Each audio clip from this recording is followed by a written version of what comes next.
Selamat malam Dewan Juri yang terhormat. Di sini saya sebagai pembicara tim satu kontra akan membawakan mosi yang berjudul yaitu bahwa pejabat pemerintah dilarang menggunakan pemengaruh media sosial atau influencer dalam mensosialisasikan kebijakannya.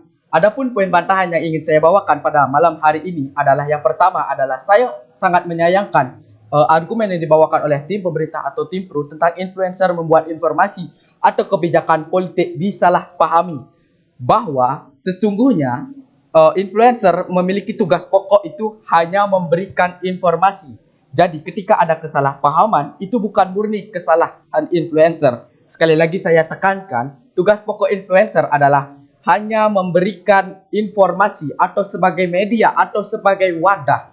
Jadi ketika adanya kesalahpahaman di antara masyarakat yang menganggap ini ataupun itu bukan murni kesalahan influencer. Dan saya sangat percaya itu bukan murni kesalahan influencer. Dan justru pemerintahlah yang salah dalam memberikan informasi kepada influencer. Karena influencer sebagai media atau sebagai mediator dalam memberikan informasi kepada masyarakat haruslah berkoordinasi dengan pemerintah bagaimana informasi yang harus diberikan kepada masyarakat. Jadi ketika adanya kesalahpahaman yang mengatakan bahwa itu merupakan salah influencer, saya sangat menentang keras dan saya percaya bahwa pemerintahlah yang salah dalam hal tersebut.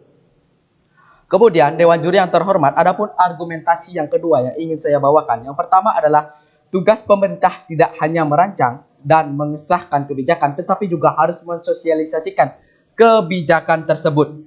Poin bantahan ini ataupun pembahasan tentang bantahan ini akan saya bawakan dalam argumentasi saya nanti. Dewan Juri yang terhormat, lanjut ke bantahan yang ketiga.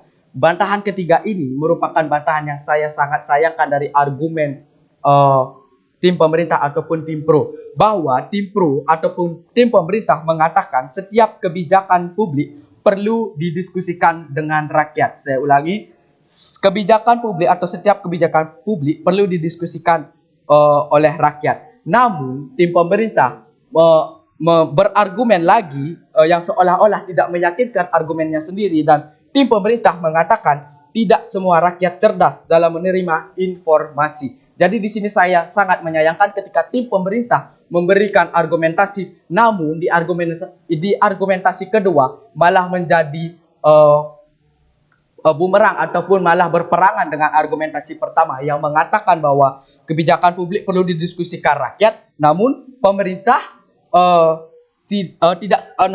pemerintah berargumen tidak semua rakyat cerdas dalam menerima informasi. Di sini yang saya sangat membingungkan.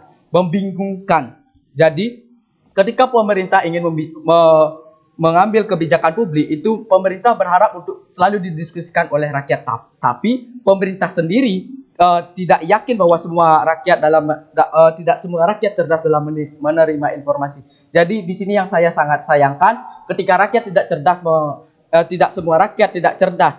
Ketika tidak semua rakyat cerdas dalam menerima informasi, untuk apa adanya kebijakan publik itu harus didiskusikan secara jelas oleh rakyat? Disinilah penyimpangan yang sangat saya sayangkan, Dewan Juri yang terhormat. Baik, Dewan Juri yang terhormat, untuk mempersingkat waktu saya akan langsung saja masuk ke argumen saya. Yang pertama adalah influencer berperan besar dalam mengedukasi masyarakat. Menurut data yang saya terima, yaitu 92% masyarakat lebih percaya dengan influencer. Penelitian ini dibuktikan oleh penelitian dari Forbes. Influencer merupakan sebuah wadah atau media yang sangat digemari ataupun sangat dipercaya oleh rakyat. Jadi saya yakin melalui influencer semua informasi bisa diinformasikan secara tepat dan jelas. Dan salah satu contoh seperti influencer ataupun artis Deddy Corbuzier yang memiliki podcast, yaitu dengan penonton sebanyak 3,6 juta viewers dalam 2 hari. Ini pun bisa kita gunakan sebagai media atau sarana untuk menyebarkan informasi yang ada di pemerintahan. Kemudian argumentasi saya kedua, pemerintah memiliki media informasi, salah satunya yang paling lumrah kita kenal dengan TVRI. Namun data yang saya peroleh, TVRI dari tahun 1992 sampai 2021, artinya 29 tahun dari waktu itu, TVRI menjadi salah satu TV yang paling tidak diminati, dalam tanda kutip tidak diminati. Sehingga ini menimbulkan bisikan keras kepada pemerintah karena TVRI sudah tidak efektif untuk memberikan informasi. Jadi inilah peran penting influencer sebagai media pengganti TVRI tersebut untuk memberikan informasi kepada rakyat, untuk mengedukasi kepada masyarakat. Poin argumen yang ketiga, mohon maaf Dewan Juri, yaitu adalah the power of netizen Indonesia. Saya berargumen, saya percaya bahwa the power of netizen Indonesia sangat efektif untuk memilih informasi, atau netizen lebih cepat percaya secara tidak langsung. Netizen lebih cepat terpercaya oleh influencer dibanding isu-isu yang ada diberikan oleh pemerintah. Karena kenapa? Menurut saya pada zaman sekarang pemerintah, pada pandangan saya, dan saya yakin pemerintah sangatlah lambat dalam memberikan informasi.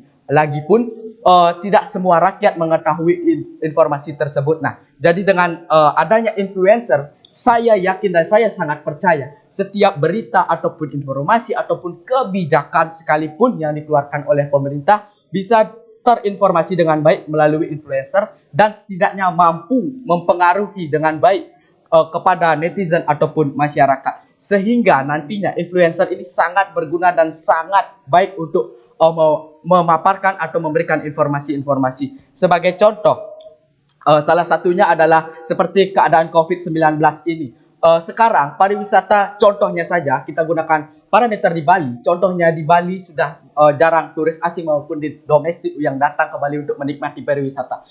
Namun seiring berjalannya waktu atau seiring era new normal, banyaknya niat keinginan untuk berlibur pun kembali, sehingga saya yakin melalui influencer yang memberikan informasi atau istilah trennya sekarang ngepost postingan-postingan ataupun destinasi wisata yang menarik bisa menarik masyarakat untuk ramai-ramai datang ke Bali.